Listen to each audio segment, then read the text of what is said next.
Hello, hello. Hi guys, happy Monday. Pleased to be with you all again another Monday. Um October is winding down, more or less. By the end of the week it will be over. And we'll be heading into another new month, the last 2 months, second to last month of the year, 2 more months to go. Trust that you all are holding on, trusting God, keeping the faith, staying safe, sanitizing, washing hands, social distancing, so on and so forth, and building your faith in God day by day.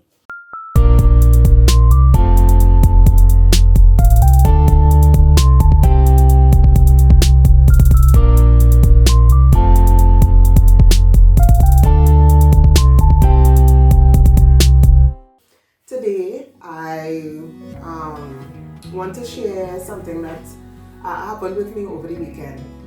Um, I'm going to read from Psalm 77, and then I'll share um, why I am sharing this psalm. So, Psalm 77, from verse 1 it says, I cried out to God for help. I cried out to God to hear me.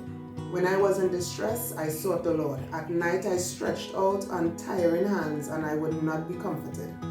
I remembered you, God, and I groaned. I meditated, and my spirit grew faint. You kept my eyes from closing. I was too troubled to speak. I thought about the former days, the years of long ago. I remembered my songs in the night. My heart meditated, and my spirit asked, will the Lord reject forever? Will he never show his favor again? Has his unfailing love vanished forever? You know, we'll be going through things and then we'll start to question, but where's God? God, you ain't seeing me, Lord. You ain't seeing what I'm going through. We start to do this. Has his promise failed for all time? God showed you something, told you something, and you're waiting for for it to be accomplished. You're waiting for the manifestation of it. You want to see it. God, you promised this, and here 5 years now and I'm waiting, and this has not come to pass as yet. Has God forgotten to be merciful? Has he in anger withheld his compassion? Then I thought, to this I will appeal. So after he had that thought, he said to himself, nah, this can't be right. The years when the Most High stretched out his right hand, I will remember the deeds of the Lord. Yes, I will remember your miracles of long ago. So he started to go back and remind himself of who his God is. I will consider all your works and meditate on your mighty deeds. Your ways, God, are holy. What God is as great as our God? You are the God who performs miracles. You display your power among the peoples. With your mighty arm, you redeemed your people, the descendants of Jacob and Joseph. And I'll stop at verse 15. Of course, you could continue reading. So I found myself over the last couple of days just looking at my last daughter. She's 4 now, and she like a rib. she if I am here, she's here. If I'm doing something, and then of late she's been saying and repeating all the time, Mommy, when I get big, I could be just like you. And it is the scariest compliment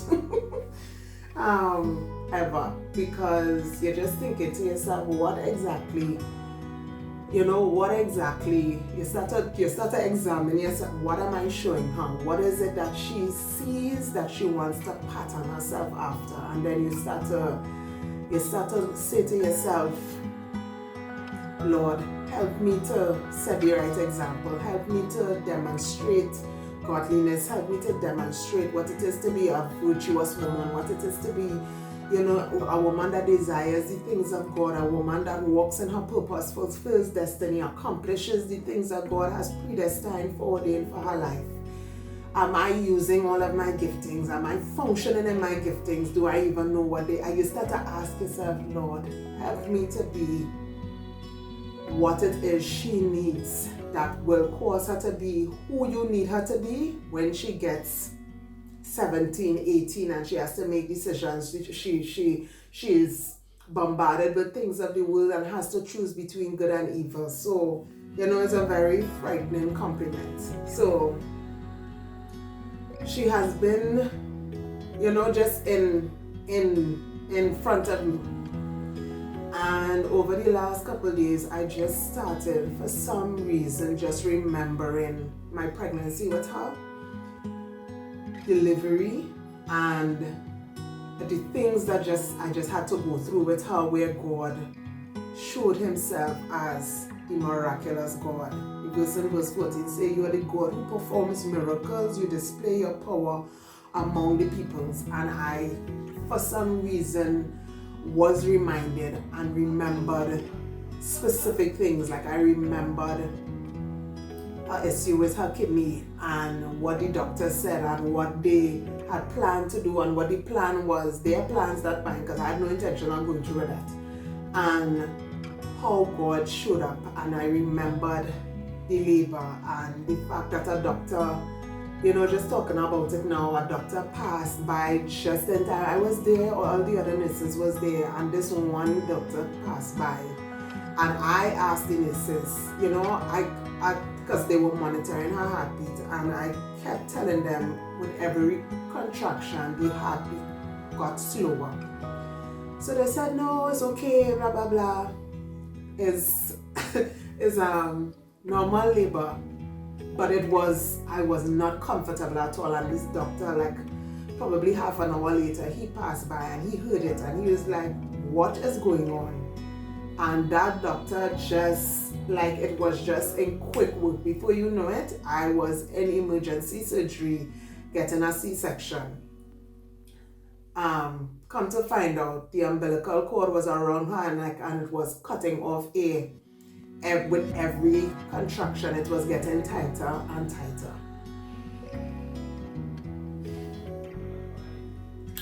So like I remembered like different things and just being there in the nick of time and showing up. So I remembered that, and then I remembered they normally bring you back in to remove the suture for the C-section, and then they have to check you.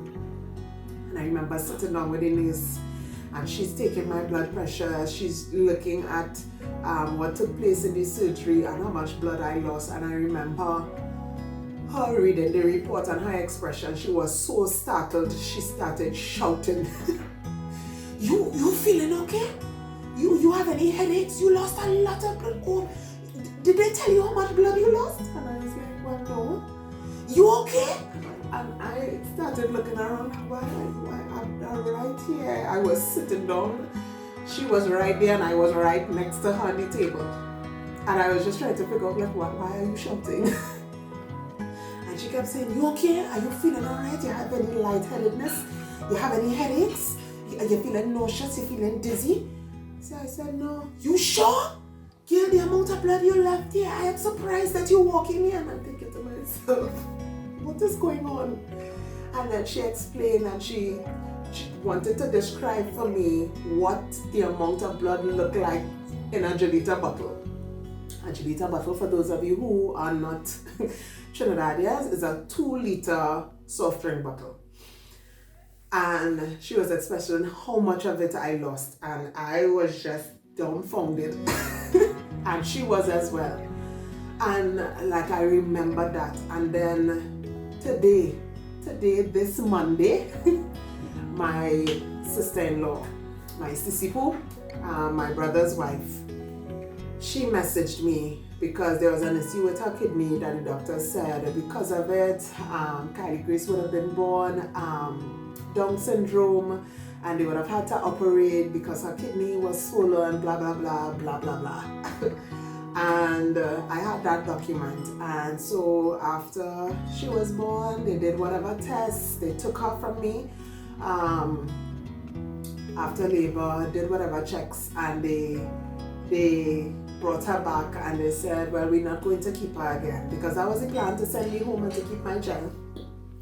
So they said they're not going to keep her again, and we're going to send you home, but you have to come back for them to do an ultrasound, an external ultrasound, to check so that they could see how to proceed. When I did that ultrasound, of course you have to wait, and My sister-in-law sent me, because I sent it to her the day we received the results, and it showed kidneys, both kidneys normal, and at the bottom it just had normal. I still have the document, I keep it in my Bible. So it had both reports, and they had at the bottom normal sonographic findings.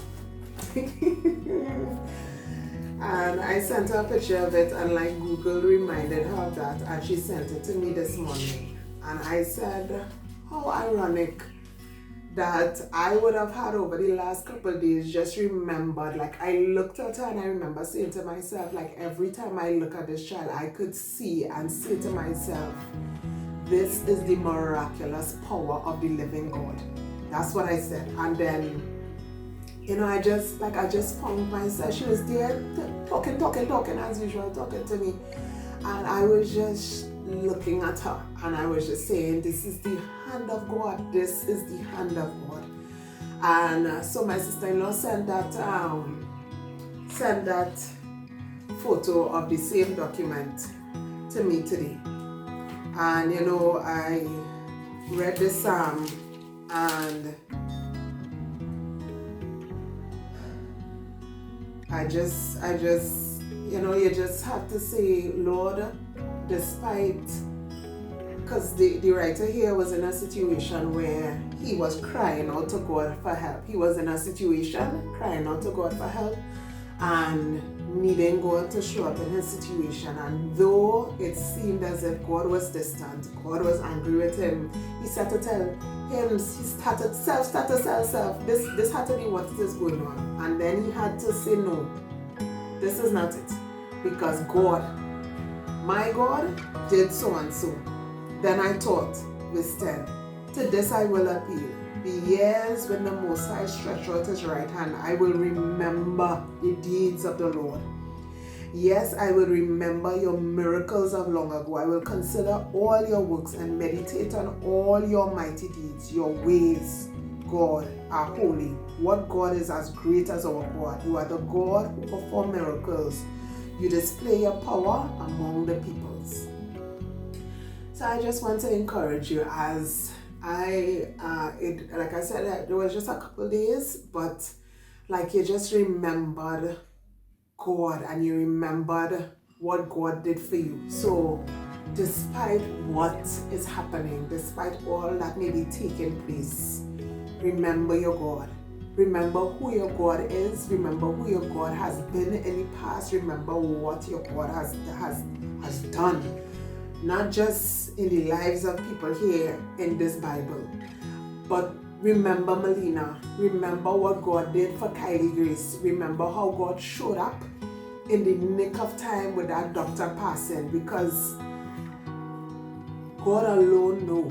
God alone know. Because I was already ready. In fact, they took me downstairs, because they keep you upstairs for a particular time until you're close enough to go into the delivery room for delivery. And so I was sent downstairs, even after I alerted to the nurses something that sounded right. And it's when I got down there, that doctor happened to pass at that point in time and said, what is going on? Only not hearing this, and in quick time. And so, you know, trust your God.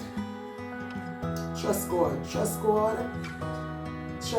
I don't know what you're believing God for. I don't know what you're waiting on God to do. But just remember, I found myself pleading with God this morning for some friends of mine. There are 8 women that I am praying that God will remove the infertility and break the curse of barrenness over their lives. And I've prayed for months. I've prayed for some of them for years. And you know, I am trusting God. The same God that remembered Hannah, the same God that remembered Elizabeth, the same God that remembered Sarah, the same God that favored Leah, because Jacob came for Rachel, but he got Leah first. And because of the fact that she wasn't preferred, God favored her and she conceived. And then when Rachel found that Leah was having children upon children, sons one after the other, and she didn't have any, the verses lower down said, and God remembered Rachel. So I am trusting God and remembering that God did these things before, and He's still able to do it. He is still able to do it. So I don't know what you're believing God for, what you're trusting God for, what you're hoping for, what you're praying for, what you're pleading with God for. Some friends of mine are going through some really difficult things with a missing member right now. I am believing God to show up. The God who is able to do miracles. I will remember the deeds of the Lord. Yes, I will remember your miracles of long ago. Go back and read. Find a story. Find somebody that you could hold on to. I tend to cling to those two Shunammite women, the one who poured oil until oil was able to cover all her bills and she was able to live off of the rest. The Shunammite woman who, through her kindness, God favored her with a son, and because of her faithfulness, God brought her dead son back to life. I remember that God and the miraculous power of that God. And so I am pleading with us, I am encouraging us today that if there is something, some situation, some circumstance that you are believing, hoping, holding on and clinging to the feet of Jesus, trusting, believing, I am just saying, remember Kylie Grace. Remember what God did for Melina, that when the nurse thought she should have been flat out in bed with her pressure high and her head spinning and headaches, was able to walk into a clinic and walk back out normal, despite what was written down on paper by professional doctors. I don't know what your circumstances are, but I am asking us to remember your God, remember your God, and remember that there's no God that is greater than Jehovah God Almighty, El Shaddai, Jehovah Jireh, Jehovah Nissi, Jehovah Jireh, Jehovah Rapha, God, the Almighty God. There's none greater than Him, and just remind yourself. And so, as my encouragement for us today, remember to sanitize, remember to social distance, remember to wear a mask, remember self-care is not selfish, it is self-love. Couple things, Beauty with Grace, we have our journals. We launched them this week, last week on. We launched the two of them. I'm so excited. The writing has really been a blessing to my life. It really has been, especially during this whole pandemic situation. Mental health has become such a priority. And so writing for me, writing down certain things that took place, dealing with things that you probably don't want to talk about out loud. Sometimes writing really, really helps. I created these two journals because I know writing helped me. And so if you are a writing person or you are not, get one for yourself. Both of them says, hey Queen, this one is 160. It has colored pages and different affirmations in it. And this one is 130, 200 pages, but this one just has the lines, and the top part has mark 631 on it, and on the other side has self-care is not selfish, self-care is self-love. So get yourself one, guys. Order for Christmas, order for friends, order for family. It is a wonderful gift item. I package them in boxes when I deliver, so you can literally take it from me and hand it over to somebody that you love and admire, a woman in your life, because the front says, hey Queen. Also, so we have these. Also, we have the Builder Box promotion going on. 10% off your second box. So don't forget to put in your orders before the 10th of November. it ends the 10th of November. 10% off your second box. If you order more than 2 boxes, we could talk. But yeah, so for orders, more than 2 boxes, let me check. But if you order 2 boxes, you'll get 10% off your second box. And you could fill them with different items. We have pillowcases, we have bonnets, the turban bonnets, and we have our regular bonnets here as well that you could put inside of your builder box promotion. Of course, we have the headbands, the scrunchies, the facial products, body products, hair products that you can also include and build your box based on your budget. That's the beauty of it. Based on your budget, you can build a box, but the boxes have to be over $150 to be able to redeem the discount. You can't build a box for $75 and expect to get come. What exactly are you putting in the box? That's one product. That is the pre-poo. So boxes purchases like $150 and over. Your second box, of course, could be $400. So that's the beauty of it. The higher price box, you get the 10% off of that box. So until next time, guys, stay good, be safe, take care of your loved ones, check in on your friends. Yeah, if you have a strong, outgoing, always supporting everybody friend that has been a bit silent, don't think that they're going rogue. Find out what is happening, what is wrong, check in on them. They did not desert you. They probably need friends to now be to them what they've been to everybody else. So check in on your friends, check in on your strong friends. Yeah, guys, and be safe. So remember your God. Remember who your God has been to you, the things He's done, and let that be an encouragement in whatever situation that you're going through at this point in time. So until next time, stay safe. Be good, everybody.